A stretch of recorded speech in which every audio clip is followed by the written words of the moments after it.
All set? Good morning. We're here today to announce the Shop Your Block campaign, which, as you know, has been ongoing for a while, but this year it's going to be bigger, better, and maybe go on forever. Formerly, the campaign occurred during a 3-day period in, I guess, August. But this year, it's really going to be almost perennial.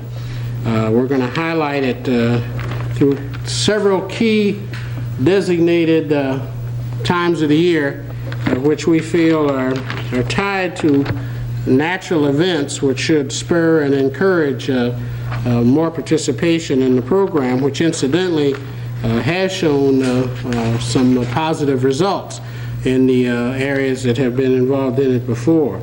So one of the periods that we're going to be first one up is the Mother's Day, Father's Day graduation period from approximately May the 6th to June the 16th. And then hopefully riding on good results, we'll begin phase 2 about August the 9th through September the 9th, which will target back-to-school shopping activities. And then, of course, phase 3, we'll get into the holiday shopping season from November the 29th to through the holiday period. Now, the city is committed approximately $200,000 this year to intensify and to improve the campaign overall. And we're also pleased that some others have come aboard to help us in making sure that these promotion efforts are hopefully will be successful.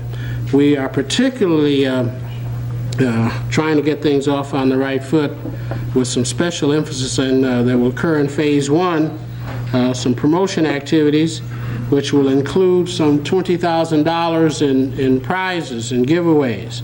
We're calling it a Merchant Mania Sweepstakes. And the prizes will include a trip to Paris, Montreal, the Bahamas, Caribbean cruise, a Michigan getaway weekend, and weekend packages to downtown hotels, leather coat for some lucky winner, and dinners in various Detroit restaurants. The drawing for those prizes is going to be held on July the 18th, be sponsored by WJLB at one of the Shop Your Block participating areas. Now, I think we have plans to expand the areas also into some 11 areas throughout the city. And they are namely the New Center, Fisher Building and New Center, Avenue of Fashion, 7 Mile, Livernois, Bel Air Shopping Center, it's a new shopping center on 8 Mile and Van Dyke, Virginia Park, 12th Street, Blaine, Mary Grove Improvement Association, McNichols between Livernois and Myers, and Wyoming between Puritan and 7 Mile. Southwest Detroit, we have 3 areas actually included in the southwest area: Verner Spring Wells, Verner Junction, and Mexican Town. And then we have the Tower Center, which is Grand River Greenfield, and Grand Land, which is Grand River and Finkel. Now, in connection with the campaign, there's also going to be a mass distribution of something called the Freedom Pages. And these are a little different than specialized yellow page takeoffs that you may have heard about before, because these Freedom Pages, which we anticipate will receive mass distribution throughout the city, will include all the Detroit businesses that we can list. So anyone who is doing business in the city of Detroit is going to be eligible to have their name and their business listed in these Freedom Pages. And as I said, we expect that distribution to get underway sometime in July. I have with me this morning some people who have been key involved in this campaign and getting us ready for this announcement. And we're going to have some of them say a few words.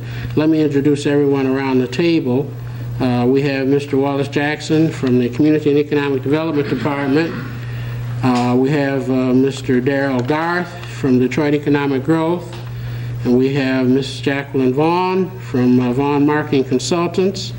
We have Mr. Ed Clark from National Bank of Detroit, right here, and we have Steve Higwood from WJLB. So why don't we ask Mr. Garth from Economic Growth to come up and make a couple of remarks. Mr. Garth. Thank you, Mr. Martin. My name is Darrell Garth, and I'm a representative from Detroit Economic Growth Corporation. And I want to initially take this opportunity to thank everybody for coming out and to thank Wallace Jackson on behalf, who's a person that works very closely with the Growth Corporation in the city of Detroit to bring the Shop Your Block program to its full swing as it is today. I just want to mention that initially the program was for one weekend. We have a brand new program now. It's a full year, and we're extremely excited about it. The Growth Corporation provides technical assistance, and we do a number of different things as best we can on the staff level to bring these kinds of things to the forefront in the city of Detroit. For those of you who are not familiar with the Growth Corporation, basically our charge is to generate as much economic and community development activity in the city of Detroit.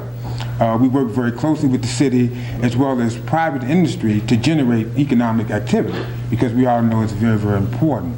One of the things I find that is really crucial as we talk about economic development is to begin to work with the consumers in the city of Detroit as well as with the merchants in the city of Detroit. And one of the best processes that we've generated over the last 8 years, thanks to the mayor, is Shop Your Block. So I'm personally committed to the whole idea of generating monies in Detroit, because when we spend monies in the city, it goes into the city coffers, it creates jobs and a tax base, and everybody basically benefits. So with that, again, I bring greetings from the Growth Corporation, as well as our partnership with the city of Detroit, as well as to the corporations and other entities that we work with, because we know that it's going to take all of us working together to bring this program to a success. Thank you. Thank you very much. And next we'll have from National Bank of Detroit, Mr. Clark. Thank you and good morning. I'd like to start by saying, using an old cliche, that charity begins at home. And I said that to say this: Detroit is the home for MBD. We're going to be around. You're not going to get rid of us. And anything that we can do to help small business makes good sense and is ultimately big business. So that's our involvement. Any programs like these that foster entrepreneurship and small business, retail, we're all for it. So our commitment is to help you grow and become better at what you're doing. And anything we can do to help you, we're here to do so. So on behalf of the bank, I'd like to thank those of you that have asked us to sponsor. We will be active in this program throughout the year and any other programs of that nature. So thank you very much. And now we'll have Mr. Steve Higwood from WJLB.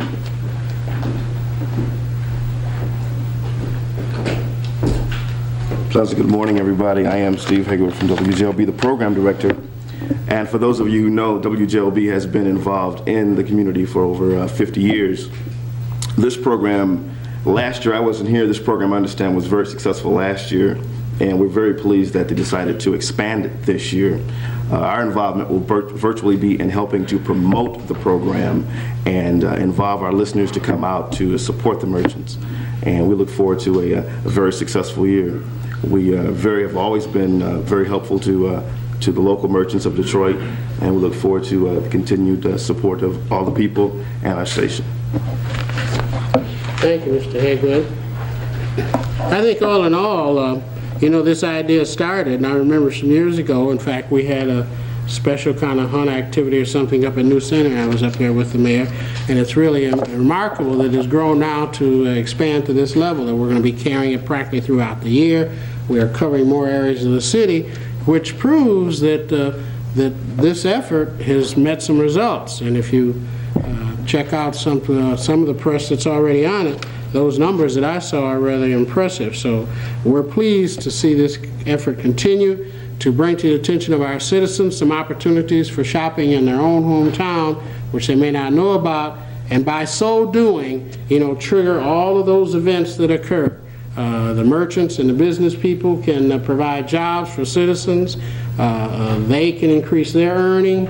That increased earning comes to some small part and tax base to the city. The city then has more funds to do the things that it needs to do to provide services in terms of picking up garbage and hiring police officers, etc. So it's that kind of positive circle that helps everybody. So we are pleased to announce it and hope that it's going to continue the success that's already been achieved in recent years.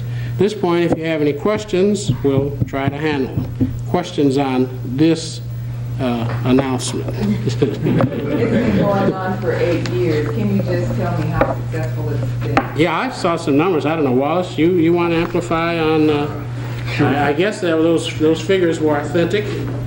Well, the primary statistic, if you will, that we look at is consumer traffic. Was that increased in the areas during the promotion, and sales? In that regard, or in those regards, we average about 70% increase in consumer traffic over the last year, and the average in as far as in sales increases are concerned, it averages about 50%. Some more, some reported higher increases, others reported smaller percentage increases. But everybody in the area has made a few dollars more than they ordinarily would do on a given weekend, and consumer traffic in all the areas increased substantially.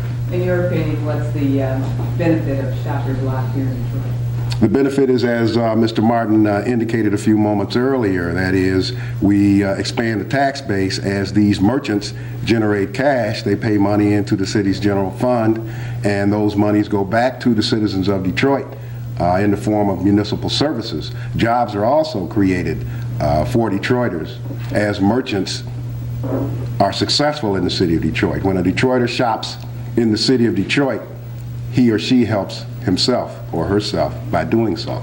The money comes back. Any other questions? Could you address the Freedom Pages a little bit more? You said it will be distributed in July. When is it going to print? When is it going to print? Do we know? Yes, it will be. What's the process for how we're going to get people? Well, the principals who are implementing this particular effort are, even as we speak, soliciting listings for that publication. It's my understanding that it is currently being printed, portions of it. It's my further understanding that distribution will begin midsummer. The publication is free to individuals. A discount will be offered for a charge, a small fee. This discount will cost, I believe it's a $10 charge. And if an individual decides to take advantage of the discount, the $10 will afford that individual an opportunity to get a discount of approximately 10% at every store that's listed in the Freedom Pages. And understand that this is Detroit businesses only. Unlike the Yellow Pages or the Ameritech Yellow Pages or the Black Yellow Pages, this is all Detroit businesses in the Freedom Pages. Can you address the hotline a little bit more too? What type of information will be available to Detroit area concerns? Well, the hotline is a two-way kind of thing. That is, the merchants phone in or submit information to our hotline folk, and that information is put on the hotline. On the other hand, a consumer can call the hotline, 963-SHOP, by the way, is the hotline number, and find out what's going on in the various participating areas. If there are sales or various kinds of promotions going on, all of that information will be on the hotline. It's going to be operational from May through December, or just during those peak 3 phases? It's going to be operating throughout the entire promotional period, from May to December, yes. That's it. Also, on behalf of the mayor, I want to thank all the other citizens and obviously business people who are here to help us kick off this campaign, or to announce it and get ourselves geared up for approximately a month away. Any other questions? Thank you very much.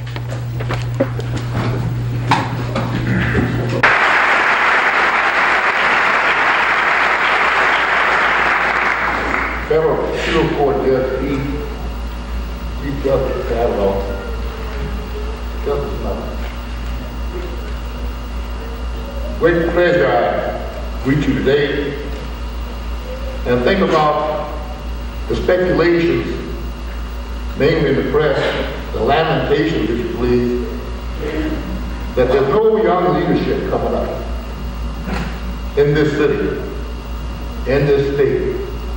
How sad it is that such a dearth. We've heard leadership all morning. We see leadership here. I think Conrad is an outstanding example of that leadership. He started at the bottom in politics, and as a lawyer, he comes from a family that is known for its political service. This is as much his father and his mother's victory as it is his. Certainly his wife.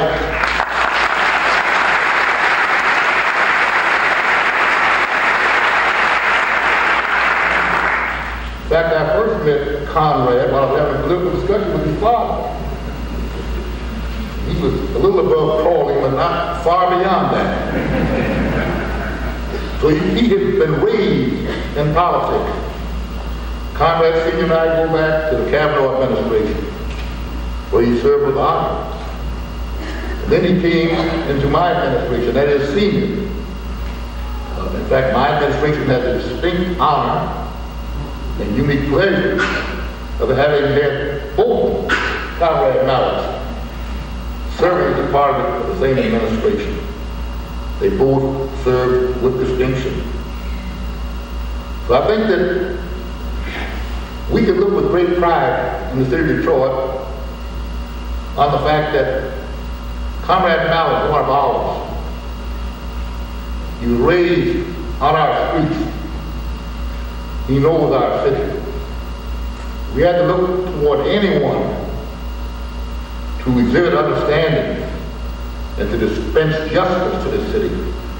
We look in the direction of one such as he. Conrad, it's good that you work your way from the bottom. There's nothing wrong with starting at the top in the judicial system.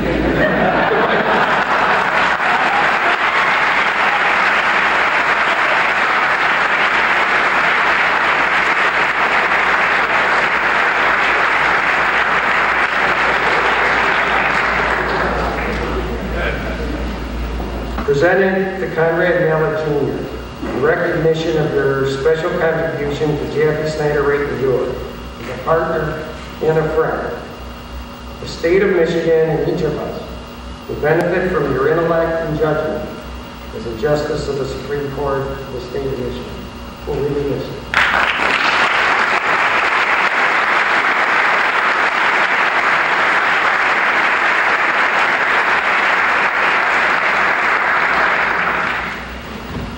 See, Conrad is not only respected, but he's loved. We are indeed very special to have him as the newest justice of the Michigan Supreme Court. The next person that I'm going to introduce, again, you all know. What you might not know is that he is the senior ranking African American judiciary officer in the United States of America.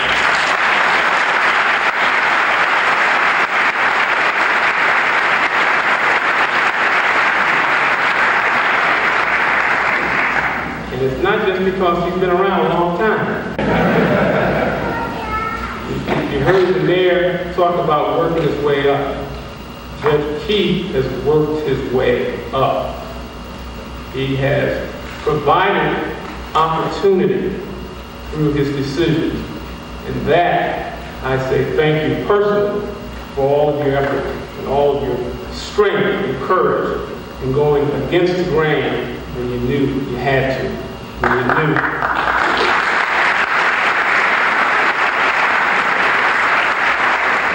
When you knew it was the right thing to do. I give to you the Honorable Damon J. Keith, who will administer the oath of office.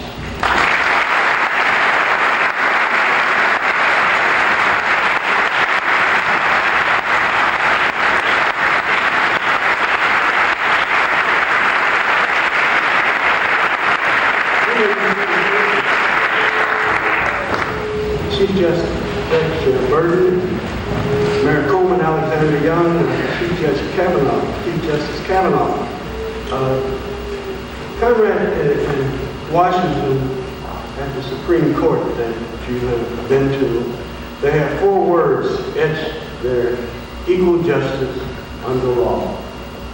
That's our mandate as judges and justices.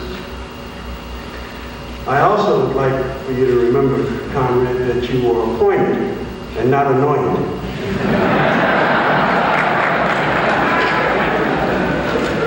There is a tendency,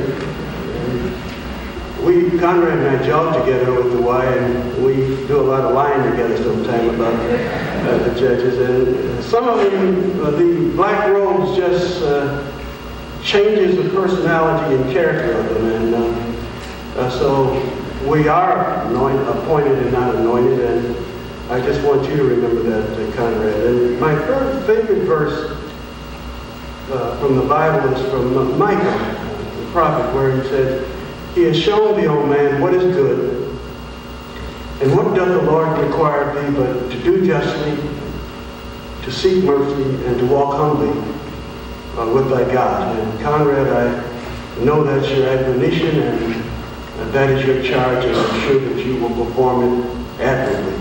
Would you please come here and raise your right hand? I, in your full name, I, Conrad L. Mallett, Jr., do solemnly swear that I will support the Constitution of the United States and the Constitution of the State of Michigan, and perform the duties as a justice of the Michigan Supreme Court to the best of my knowledge and ability. So help me God. Congratulations.